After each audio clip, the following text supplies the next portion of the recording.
में रहा करती थी।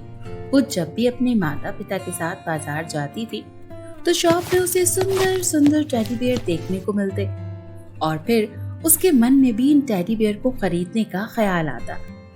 एक दिन सुमैया अपने माता पिता से बोलती है, पापा पापा, ये कितना सुंदर टेडी बियर है पापा, क्या आप मेरे लिए भी एक सुंदर सा टेडी बियर खरीद के मुझे दे सकते हैं? तभी उसके पिता सुमैया से कहते हैं, हमारे पास इतने पैसे नहीं है बेटा, हम बहुत ज्यादा गरीब हैं और मैं तुम्हारे लिए ये टेडी बियर नहीं खरीद सकता। लेकिन सुमैया कहाँ मानने वाली थी। उसने धीरे धीरे करके अपने गुल्लक में एक एक रुपया डालकर एक दिन 100 रुपए जमा कर लिए और फिर अगले दिन वो बाजार गई टेडी बियर खरीदने के लिए। वहां पर उसे बहुत सारे टेडी बियर दिखाई दिए। तभी सामने उस शॉप के अंदर जाती है और फिर शॉपकीपर से कहती है, अंकल अंकल, ये टेडी बियर कितने का है? बेटी ये 100 रुपए का है। ये लो 100 रुपए और ये टेडी बियर मुझे दे दो।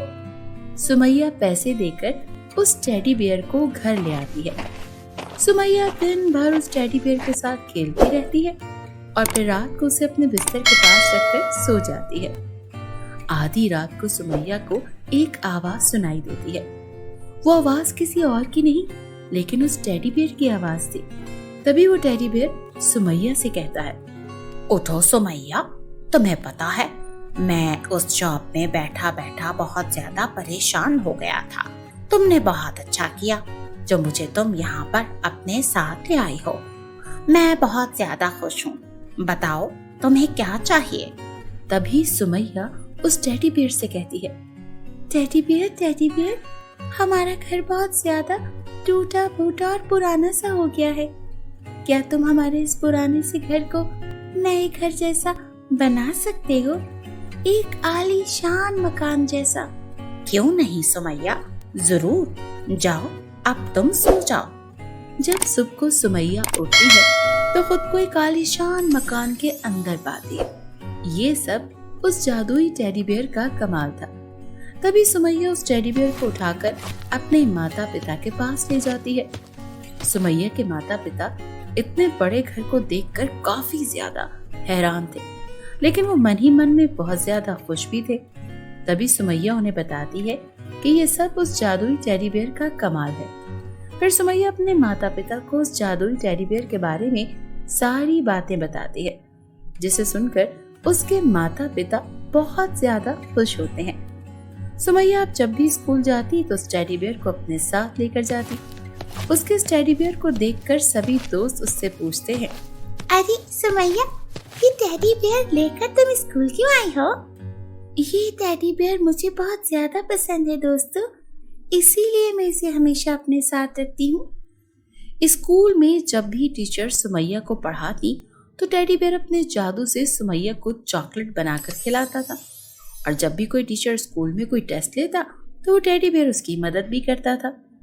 टेडी बियर के आने से सुमैया और उसके माता पिता के जीवन में बहुत ज्यादा खुशियां आ गई थी। टेडी बियर की मदद से सुमैया और उसके माता पिता बहुत ज्यादा अमीर हो गए थे। पहले तो सुमैया अपने पिता के साथ साइकिल पर स्कूल आया करती थी, लेकिन जब सुमैया कार में एक दिन स्कूल आने लगी तो फिर उसकी एक सहेली को उस पर शक होने लगा, जिसका नाम पायल था। ये सब देखकर पायल को बहुत ज्यादा जलन होने लगती है और फिर वो अपने मन ही मन में सोचती है, पहले तो ये सुमैया बहुत ज्यादा गरीब थी और अब इसके पास ऐसा क्या जादू आ गया कि ये इतनी अमीर घर में पहुंच गई और फिर अब स्कूल भी कार में आने लगी है। मुझे जल्दी पता लगाना होगा कि ऐसा कौन सा जादू इसके हाथ लगा है। पायल दिन ब दिन सुमैया के ऊपर कड़ी नजर रखने लगी। एक दिन पायल ने देखा कि टेडी बियर सुमैया को चॉकलेट बनाकर खिला रहा था। पायल ये सब कुछ देखकर सब कुछ समझ जाती है। अच्छा, तो ये बात है। अब पायल हर वक्त मौके की तलाश में रहती कि सुमैया क्लास से कभी बाहर जाए। जैसे ही एक दिन सुमैया क्लास से बाहर जाती है, तभी पायल मौका पाकर उसका टेडी बियर छुपा लेती है। तभी पायल वो टेडी बेयर चुरा कर अपने घर ले आती है और फिर उस टेडी बेयर से कहती है, ए बदसूरत से टेडी बेयर, मेरा नाम पायल है। मुझे पता है तूने अपने जादू से सुमैया को काफी अमीर बना दिया है। चलो जल्दी से मुझे भी अपना जादू दिखा। टेडी बेयर उसका कोई जवाब नहीं देता और एक साधारण से खिलौने की तरह सिर्फ दिखाई देता है। ये देखकर पायल को बहुत ज्यादा गुस्सा आता है और फिर वो टेडी बेयर को जमीन पर फेंक कर सो जाती है। सुबह जब उसकी आंख खुलती है तो उसका घर एक झोंपड़ी में बदल जाता है। वह देखती है कि वहां उस छोटी सी झोंपड़ी में रहने लगी है। तभी पायल भागी भागी अपनी मम्मी पापा के पास जाती है और फिर वो देखती है कि उसकी मम्मी पापा भी जोर जोर से रो रहे थे। वह समझ जाती है कि ये सब उस टेडी बेयर का ही कमाल है, क्योंकि कल रात को उसने गुस्से में उस टेडी बेयर को जमीन पर फेंक दिया था। पायल रोते हुए उस टेडी बेयर को लेकर सुमैया के घर जाती है और सुमैया से कहती है, मुझे माफ कर दो सुमैया, मैंने तुम्हारा टेडी बेयर चुराया और उसके साथ मुझे बहुत बड़ा बदलाव दिखाई दिया। हम बहुत ज्यादा गरीब हो गए हैं। हमारा घर भी बहुत ज्यादा टूटा फूटा हो गया है। मेरी मदद करो सुमैया, मुझे माफ कर दो। सुमैया कहती है, मैं क्या कर सकती हूँ पायल, तुमने इतना ज्यादा गलत जो किया है। सॉरी सुमैया, मैं कभी भी आगे से ऐसी गलती नहीं करूँगी, मुझे माफ कर दो। ठीक है पायल, तुम अपने घर जाओ और फिर मैं अपने टेडी बियर को कहकर सब कुछ ठीक कर दूंगी। तभी सुमैया उस टेडी बियर को पायल का घर ठीक करने के लिए कहती है। थोड़ी देर बाद पायल का घर वापस से ठीक हो जाता है। सुमैया उस टेडी बियर को बहुत ज्यादा थैंक यू बोलती है और फिर अपने आप से अपने दिल में एक प्रॉमिस करती है कि आज के बाद वो फिर कभी भी इस टेडी बियर को अपने स्कूल साथ में लेकर नहीं जाएगी। वो घर पर ही उस टेडी बियर के साथ पूरा दिन खेलती है। ऐसे ही दिन बीतने लगते हैं और सुमैया उस टेडी बियर के साथ खुश रहने लगती है। तो दोस्तों, ये थी हमारी आज की जादुई बोलने वाले टेडी बियर की कहानी। हम उम्मीद करते हैं कि आपको हमारी कहानी जरूर पसंद आई होगी। हमें कमेंट करके जरूर बताइएगा और अगर आपने अभी तक हमारे चैनल को सब्सक्राइब नहीं किया तो जल्दी से हमारे चैनल को सब्सक्राइब कर लें ताकि हमारी आने वाली तमाम स्टोरी सबसे पहले आपको मिले। मिलते हैं अगली कहानी में, तब तक के लिए बाय बाय, टेक केयर। लेकिन उसे तो वहां कोई भी नजर नहीं आता। ये देखकर मीरा जोर जोर से हंसने लगती है।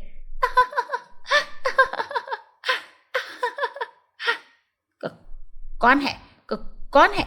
सामने क्यों नहीं आता? इस दफा मीरा ने फिर जादूगरनी को थप्पड़ मारा। कौन है? सामने क्यों नहीं आता? मैं तुम्हें छोड़ूंगी नहीं। मीरा ने डंडे से जादूगरनी की पिटाई करना शुरू कर दी। जादूगरनी दर्द से चिल्लाने लगी। कौन है? कौन है यहाँ? मुझे मत मारो। कौन हो तुम? मुझे मत मारो, मुझे छोड़ दो, जाने दो, मुझे जो चाहिए ले लो पर मुझे छोड़ दो। मीरा हंसने लगी। जादूगरनी रोते हुए, मुझे छोड़ दो, खुदा के लिए तुम्हें जो चाहिए ले लो, मैं तुम्हारी सारी जिंदगी गुलामी करूंगी, मुझे माफ कर दो, मुझे छोड़ दो। मीरा समझदार थी और जादूगरनी की बातों में नहीं आई। अचानक मीरा की नजर नुक्कड़ में मौजूद परी की जादुई छड़ी पर पड़ी। मीरा ने फौरन जादुई छड़ी को अपने काबू में किया। जादूगरनी चिल्लाते हुए बोली, मेरी छड़ी मुझे वापस करो वरना अच्छा नहीं होगा।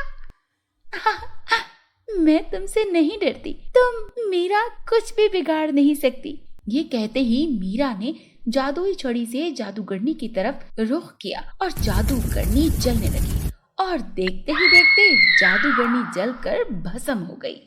फिर मीरा महल से बाहर परी के पास आती है और परी से कहती है, परी जी, जादूगरनी जलकर खत्म हो गई है, अब आप अपने महल में वापस जा सकती हैं। परी कहती है, अरे वाह, तुम तो सच में बहुत बहादुर हो, अब मेरी सारी ताकत मुझे मिल गई है। तुम्हारा बहुत शुक्रिया। ये कहते हुए परी मीरा को धन दौलत से भरा हुआ एक बॉक्स देती है। ये तुम्हारा इनाम है, ये तुम रख लो, ये तुम्हारे बहुत काम आएगा और जिंदगी में जब भी मेरी जरूरत पड़े मुझे जरूर याद करना। मैं तुम्हारी मदद के लिए आ जाऊंगी। आपका बहुत बहुत शुक्रिया। आप मुझे मेरे घर पहुंचा दें। अच्छा, तुम अपनी आंखें बंद करो। फिर परी के कहने पर मीरा अपनी आंखें बंद कर देती है और फिर मीरा जैसे ही आंखें खोलती है तो वो देखती है कि जहाँ उसका टूटा हुआ घर था अब वो आलीशान घर में बदल चुका है। फिर मीरा इस घर में चली जाती है और वहाँ मीरा की बहन रीटा, हम लोग सही रास्ते पर तो जा रहे हैं ना? किताब बोली। हाँ बिल्कुल, घबराओ नहीं, बस पहुंचने ही वाले हैं। चलते चलते वो सफेद पत्थरों की गुफा के पास पहुंच गए। तभी किताब ने जोर से कुछ किया और गुफा के अंदर एक रास्ता बन गया। विकी चौंक गया। ऐसा उसने जीवन में पहली बार देखा था। जो नजारा देखा कि विकी की आंखें फटी की फटी रह गईं। पूरा कमरा सोने के सिक्कों, हीरे जवाहरात और मोती मालाओं से भरा हुआ था। किताब बोली, विकी, जितनी तुम्हारी जरूरत है तुम यहाँ से ले लो और फिर यहाँ से चलते हैं। विकी और अजय ने जितना वो अपने पास मौजूद थैलों में भर सकते थे उतना भर लिया। लेकिन ये हम यहाँ से इतनी दूर ले जाएंगे कैसे? हाँ बिल्कुल सही कहा तुमने, उनको कैसे लेकर जाएंगे? अरे इतनी सी बात के लिए घबराते क्यों हो? तभी किताब ने एक सीटी बजाई और 2 घोड़े वहां आ गए। ये घोड़े बहुत तेज दौड़ते हैं। विकी खुश हो गया। दोनों ने सारा धन घोड़ों पर बांध दिया और वहां से चल पड़े। धन दौलत से विकी और अजय की गरीबी तो दूर हो ही गई, उन्होंने गांव के दूसरे लोगों की मदद भी की। पढ़ते हैं और फिर सोना से कहते हैं, ये लो बेटी, ये अब साधारण मुर्गी नहीं है, अब ये जादुई मुर्गी बन गई है। अब इससे तुम जो कुछ कहोगी वो ये मुर्गी करेगी। ठीक है पंडित जी, मैं इसे लेकर अपने गांव जाती हूँ। सोना अपनी मुर्गी को लेकर गांव की तरफ निकल पड़ती है। रात में एक जगह सोना मुर्गी से कहती है, जादुई सोने की मुर्गी, मुझे घर चाहिए। इतना कहते ही वहाँ एक सोने का बड़ा सा घर प्रकट हो जाता है। सोना जब घर के अंदर जाती है तो सब कुछ साफ और चमकीला देखकर बहुत खुश हो जाती है। फिर सोना ने मुर्गी से कहा कि मुझे बहुत भूख लगी है, क्या तुम मुझे कुछ खाने को दे सकती हो? अचानक सोना के सामने बहुत स्वादिष्ट खाना आ जाता है। सोना खाना खाकर बोली, ऐसा खाना तो मैंने कभी नहीं खाया। जादुई मुर्गी, तुम्हारा बहुत शुक्रिया, तुमने मुझे इतना अच्छा खाना खिलाया। कुछ दिनों के बाद गांव में ये बात फैलने लगी कि सोना का घर बहुत ही बड़ा सोने का बना हुआ है। ये बात मुखिया तक पहुंची तो वह सोना को मिलने उसके घर आया और बोला, सोना बेटी, तुम इस घर में अकेले रहती हो? इस जंगल में लुटेरे और गुंडे बहुत हैं, कोई तुम्हें नुकसान न पहुंचा दे, इसीलिए तुम मेरे घर चली जाओ और मैं यहाँ रह लूंगा। नहीं मुखिया जी, ये घर मेरी रक्षा करेगा, इसको मुझसे कोई नहीं छीन सकता। सोना की बातें सुनकर मुखिया मन ही मन में सोचने लगता है कि मैं इस लड़की को इतना डरा रहा हूँ मगर ये डर ही नहीं रही, लगता है कोई दूसरा तरीका आजमाना पड़ेगा। अगली रात जब सोना अपने कमरे में सो रही थी तो अचानक घर जोर जोर से हिलने लगा और उसे लगा जैसे कोई बम पाया है। मगर जब वो बाहर देख, बूढ़ी औरत परी का रूप धार लेती है। ये देखकर रीटा हैरान रह जाती है। आप कौन? मेरा नाम नरगिस परी है, मैं परेशान लोगों की मदद करती हूँ। फिर रीटा परी को अपनी सारी कहानी सुनाती है। परी कहती है, ओहो, तुम्हारे साथ बहुत गलत हुआ, मैं तुम्हारी मदद जरूर करूंगी। फिर परी जादू से एक जादुई घर प्रकट करती है। परी, ये आज से तुम्हारा घर है, तुम्हें अब कोई परेशानी नहीं होगी। रीटा जैसे ही घर में जाती है तो घर में खजाना देखकर चौंक जाती है। रीटा गांव के लोगों की मदद करती है और सब लोग उससे बहुत खुश होते हैं। ये बात निर्मल को मालूम हो जाती है। वो घर जाकर अपनी माँ को सारी बात बताती है। निर्मल, माँ चलकर देखी उसके पास इतना खजाना कहाँ से आया। फिर चाची और निर्मल वहां से रीटा का पीछा करने निकल पड़ती हैं। निर्मल और चाची रीटा के पीछे जंगल में जादुई घर के पास पहुंच जाती हैं। निर्मल, माँ देखो कितना सुंदर घर है। चाची, हाँ मैंने भी आज तक ऐसा नजारा नहीं देखा। निर्मल, माँ खजाना भी इसी घर में होगा। क्यों क्या आखिर मैंने तो घर ही जाना है, क्यों ना मैं जाते जाते इस गाय की मदद ही कर दूं। हो सकता है मेरे कारण ही इसकी जान बच जाए। फिर वो एक रस्सी तलाश करता है और उसकी मदद से गाय को खींचने लगता है। इस तरह काफी समय गुजरने के बाद और इतनी कोशिश करने के बाद सूरज गाय को उस दलदल से बाहर निकाल लेता है। जब वो गाय बाहर निकल आती है तो सूरज को हसरत भरी निगाहों से देखती है, मानो कि वो उसका शुक्रिया अदा कर रही हो। फिर सूरज उस गाय के सर पर हाथ फेरता है और अपने घर की तरफ बढ़ने लगता है तो गाय पीछे से आवाज लगाती है, रुक जाओ सूरज। सूरज घबरा जाता है। इस घने जंगल में इसे कौन जानता है? और वो पीछे मुड़कर देखता है तो वही गाय सूरज को बोल रही होती है, जिसे सुनकर सूरज बहुत ही हैरान हो जाता है और उस गाय की तरफ बढ़ने लगता है। फिर वो गाय कहती है, मुझे भगवान ने तुम्हारी मदद के लिए भेजा था। तुमने मुझे इतना अच्छा खाना खिलाया। कुछ दिनों के बाद गांव में ये बात फैलने लगी कि सोना का घर बहुत ही बड़ा सोने का बना हुआ है। ये बात मुखिया तक पहुंची तो वह सोना को मिलने उसके घर आया और बोला, सोना बेटी, तुम इस घर में अकेले रहती हो? इस जंगल में लुटेरे और गुंडे बहुत हैं, कोई तुम्हें नुकसान ना पहुंचा दे, इसीलिए तुम मेरे घर चली जाओ और मैं यहाँ रह लूंगा। नहीं मुखिया जी, ये घर मेरी रक्षा करेगा, इसको मुझसे कोई नहीं छीन सकता। सोना की बातें सुनकर मुखिया मन ही मन में सोचने लगता है कि मैं इस लड़की को इतना डरा रहा हूँ मगर ये डर ही नहीं रही, लगता है कोई दूसरा तरीका आजमाना पड़ेगा। अगली रात जब सोना अपने कमरे में सो रही थी तो अचानक घर जोर जोर से हिलने लगा और उसे लगा जैसे कोई बम आया है।